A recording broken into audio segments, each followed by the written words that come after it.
You know, I grew up in Albuquerque, and as you know, growing up in New Mexico, there at that time especially, there weren't a lot of museums or original art to look at. And so I had my big fat Jansen art history book from Art History 1, and I found a picture that was about this big in it, and it was a chair made by Rietveld, Gerrit Rietveld, a Dutch designer architect.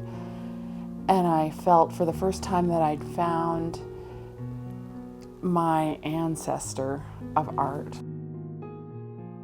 I did a residency at a work center outside of Amsterdam, and also getting to see the work, getting to study the Rietvelds in the warehouses. I got to go, and they would lift the Tyvek covers off the works, and I couldn't touch them, but I could pretend they were mine. You know, I could look at them, I could be that close, and understand what drew me to them, so that then I could go back into my studio and respond, but also take that understanding in more deeply into myself.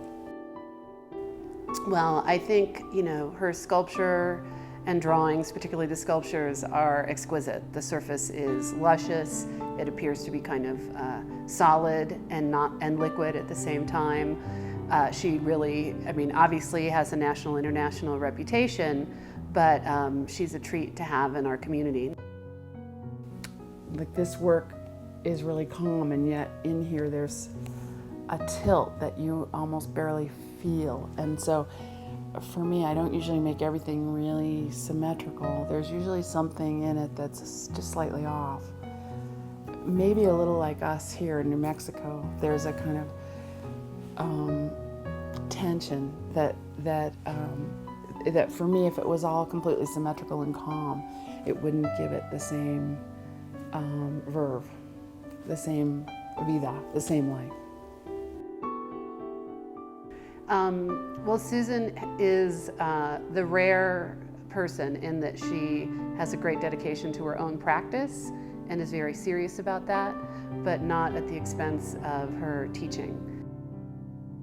So I have this quiet, very calm life in here, and then I go to the Santa Fe University, and I work with a lot of students who are just fascinating. She was originally a ceramics person, and she's great at the wheel and all like that. And I think she really knows how to work with something and center it and let it move and just poke it a little bit, and it shifts, and then it has the potential to come back to center and balance.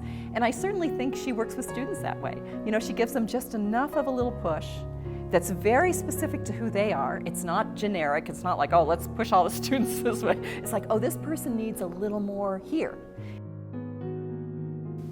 I would like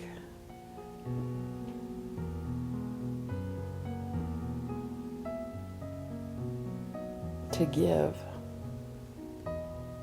anyone who comes in contact with my work a moment of respite and